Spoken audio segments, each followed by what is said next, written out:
500 गज, 600 गज, 1000 गज लेकर अपने नाती पोतों के लिए बहुत कुछ कर दिया होगा। लेकिन मुझे नहीं लगता है कि उस आपका इस गाँव से कोई प्यार नहीं है, कोई प्रेम नहीं है और इस गाँव का सबसे बड़ा दुर्भाग्य है। ठीक है? और बैठने के बाद लोगों को भी भ्रमित करते हैं और कहते हैं कि गाँव में क्या रखा हुआ है। अगर वो आते हैं, 1 दिन के लिए आते हैं, फिर शाम को वापस चले जाते हैं और आना और जाना उनके लिए इतना ही संभव है कि किसी ने उनके खेतों में या अपने खेतों में दाल-गात बोई होगी, उस दाल-गात में से एक हिस्सा हमें भी मिल जाए। Hello everyone, this is CP Kothiyal and you are watching welcome Pahad. स्वागत है आप सभी का वेलकम पहाड़ में। वेलकम पहाड़ की ओर से उत्तराखंड के इस हरे भरे छोर से। तो आज का ब्लॉग स्टार्ट करते हैं, लेट अस गो। सुंदर, सुशील और रमणीक जगह पर बसा हुआ अपना कंडियाल गांव, जो चारों ओर से देवताओं की आशीर्वाद से छाया हुआ है, जिसके पीछे पड़ता है चंद्रवदनी माता का मंदिर और एकदम जस्ट पीछे है हुड़कोट देवता। और सामने की अगर हम बात करते हैं तो सामने है गुरु माणिकनाथ जी, और इसके बाएं हाथ की अगर हम बात करते हैं तो बाएं हाथ की तरफ है खैट पर्वत जी। इस इन सब देवी देवताओं का आशीर्वाद हमारे गांव पर बना हुआ है। साथ ही इसके नीचे इसकी नींव को संभाले हुए हैं महामंगलेश्वर महादेव और भद्रेश्वर महादेव।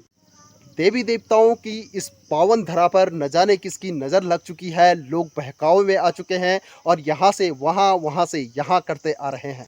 अपने पिछले ब्लॉग में मैंने एक वीडियो बनाई थी जिसमें मैंने कहा था कि यहाँ पर भूमाफियों की नज़र है, और साथ में एक वीडियो बनाई थी जिसमें कहा था कि 12 साल में एक मकान तैयार हुआ जो दाल से बना हुआ है, यानी कि जो काली दाल होती है जिससे पकोड़े बनते हैं, उससे बना हुआ है। तो उसी वीडियो का संज्ञान लेते हुए मैं आपको बता दूं कि यहाँ पर कई प्रकार की अफवाहें हों या वास्तविकता हो, इस तरह की चल रही हैं, जिसका मेरे जहन में कुछ भी समझ में नहीं आ रहा है कि आखिर वास्तविक तथ्य क्या है। कुछ लोगों से बात करने के बाद ये पता चला है कि वो जो ज़मीन है, वो ज़मीन 2.5 करोड़ रुपए में नीलाम हो चुकी है, यानी कि बिक चुकी है। मेरे हिसाब से वो ज़मीन नीलाम ही हो गई होगी, क्योंकि 2.5 करोड़ रुपए वहाँ पर देना मुनासिब नहीं है। कुछ लोगों से बात की तो उन लोगों का कहना है कि 300 नाली ज़मीन चाहिए थी, लेकिन ये 300 नाली पूरी नहीं हुई, तो इस वजह से ये काम नहीं हुआ है। लेकिन अधिकतर 10 से 11 लोगों से बात करने पर पता चला है कि ये ज़मीन पूरी तरह जो है रजिस्टर्ड होने वाली है और बिक चुकी है 2.5 करोड़ के अंदर। और ये ली है मित्तल एंड ग्रुप ने, और यहाँ पर लगाएंगे वो आयुर्वेदिक फैक्ट्री या फिर आयुर्वेदिक हर्बल का प्रोडक्ट, आयुर्वेदिक हर्बल का प्रोजेक्ट। मुझे प्रोजेक्ट लगने से कोई भी आपत्ति नहीं है, या फिर मेरी पर्सनल जो राय है उसमें भी कोई दिक्कत नहीं है। प्रोजेक्ट लगने चाहिए, गांव का विकास होना चाहिए। लेकिन मेरा कहना उन लोगों से यही है कि अगर प्रोजेक्ट लगता है तो आप इस धरती को, आप अपनी पुश्तैनी इस ज़मीन को बेचे नहीं, बल्कि लीज पर दें। लीज पर देने से यहाँ गाँव की मान मर्यादा भी बनी रहेगी। लेकिन मेरे कुछ सवाल है, जो सवाल मेरे जहन में आ रहे हैं, और आज मैं उन सवालों को आप सभी के सामने प्रस्तुत करना चाहता हूँ, यानी कि बता देना चाहता हूँ। मेरा पहला सवाल ये है कि कोई भी है, चाहे वो मित्तल एंड सन्स की कंपनी है, या फिर मित्तल ग्रुप ऑफ फाउंडेशन की कंपनी है, या फिर मित्तल ग्रुप की कंपनी है, या फिर कोई भी कंपनी है, इतनी ज़मीन के और इस रियर एरिया के इतने ज़्यादा पैसे देगा क्यों? दूसरा सवाल दूसरा सवाल ये है कि खुदा ना खास कल के दिन पे जो पैमास वाली कंडीशन थी, जो आने वाली है या फिर बहुत पहले आई थी, आपने पैमास सुना होगा, जो गांव में रहे होंगे उत्तराखंड के, कि पैमास क्या चीज़ होती है, वो अगर आ चुकी होती है तो क्या ये ज़मीन पैमास के तौर पर आपकी है? तीसरा सवाल तीसरा सवाल ये है कि जब कभी जिस तरह से कोरोना काल की कंडीशन हुई, उस तरह की कंडीशन अगर भविष्य में होती है, तो क्या आपके पास इतनी ज़मीन उपलब्ध है कि आप अपने नाती पोतों के लिए ज़मीन उपलब्ध गांव में करा पाएँ, क्योंकि शहर की कंडीशन आप समझ चुके। पांचवा सबसे बड़ा सवाल कि जिस ज़मीन ने आपको पला बढ़ा कर इतने लायक बनाया कि आज आप उसी ज़मीन को बेचने पे तुले हैं। ये पुश्तैनी ज़मीनें हैं, अपना गांव घर हर कोई नहीं दे पाता है या ले पाता है, क्योंकि इस तरह की जो गतिविधियां हैं वो हर जगह नहीं होती है। यानी कि यहाँ पर आप पैदा हुए बचपन में, और लगातार एक पर्टिकुलर जगह है जहाँ से आप आगे बढ़े हैं। ये कोई देहरादून, ऋषिकेश या दिल्ली की ज़मीन नहीं है जो प्लॉट आपने खरीदा और फिर बेच दिया। ये आपकी पुश्तैनी ज़मीन है। क्या इस पुश्तैनी ज़मीन को आप दोबारा से वापस ले आ पाएंगे?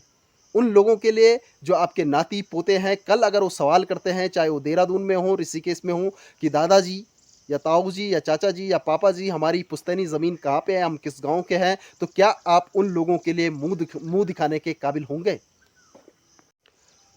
छठवां सबसे बड़ा सवाल ये है कि आज की जो स्थिति है और भयावह जीवन है, उस भयावह जीवन में जब लोग अपने गाँव की ज़मीनों को ढूँढ रहे हैं, तो गाँव में जब वो ज़मीनें ढूँढ दी जाएँगी, क्या आपके पास कोई ऐसा एक खेत है जहाँ पर आप अपने 2 कमरे बना पाएँ?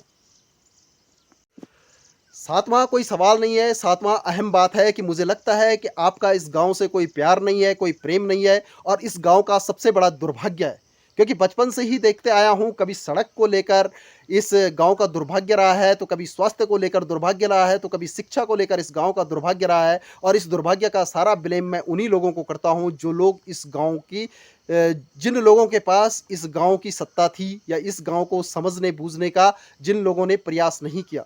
या फिर उन लोगों को ब्लेम करता हूँ जो लोग इस गाँव को छोड़ के चले गए, नीचे बस गए, अपनी कोठियों में बैठे हुए हैं और बैठने के बाद लोगों को भी भ्रमित करते हैं और कहते हैं कि गाँव में क्या रखा हुआ है। अगर वो आते हैं, 1 दिन के लिए आते हैं, फिर शाम को वापस चले जाते हैं और आना और जाना उनके लिए इतना ही संभव है कि किसी ने उनके खेतों में या अपने खेतों में दाल-गात बोई होगी, उस दाल-गात में से एक हिस्सा हमें भी मिल जाए। इसके अलावा उन लोगों का यहाँ से कोई ताल्लुक नहीं है, कोई मतलब नहीं है। भले आपको हो सकता है मेरी बातें आज बहुत बुरी लग रही होंगी, लेकिन आने वाले समय में आपको वास्तविकता का पता चलेगा और आपको वास्तव में लग जाएगा कि मैं क्या कह रहा था, मैं सही कह रहा था या गलत कह रहा था। 8वीं सबसे बड़ी बात, आप सोचते हैं कि आपने देहरादून, ऋषिकेश या दिल्ली में एक छोटा-सा प्लॉट लेकर 100 गज, 200 गज, 300 गज, 400 गज, 500 गज, 600 गज, 1000 गज लेकर अपने नाती-पोतों के लिए बहुत कुछ कर दिया होगा। लेकिन मुझे नहीं लगता है कि उसमें उनकी समृद्धि हो पाएगी या फिर वो समझ पाएँगे। भले आज आपको ये लग रहा होगा उन्हें इस गाँव की ज़रूरत नहीं, यहाँ की ज़मीन की ज़रूरत नहीं है, लेकिन आने वाला समय आपके मुँह पर एक बहुत बड़ा तमाचा होगा। मेरी हर बातों को ज़हन में रखना, ध्यान में रखना और उसके बाद ही इस कदम को बढ़ाना। अच्छा लगता है अपने गाँव में आना और जाना और ये मंदिर, नागराज देवता का मंदिर हमेशा आप पे आशीर्वाद बना रखे, इस गाँव पे आशीर्वाद बना रहे। इन्हीं शब्दों में अपनी वाणी को विराम देता हूँ। मिलता हूँ फिर एक नए वीडियो के साथ, नए टॉपिक के साथ। तब तक के लिए थैंक्स फॉर वॉचिंग। वेलकम पहाड़।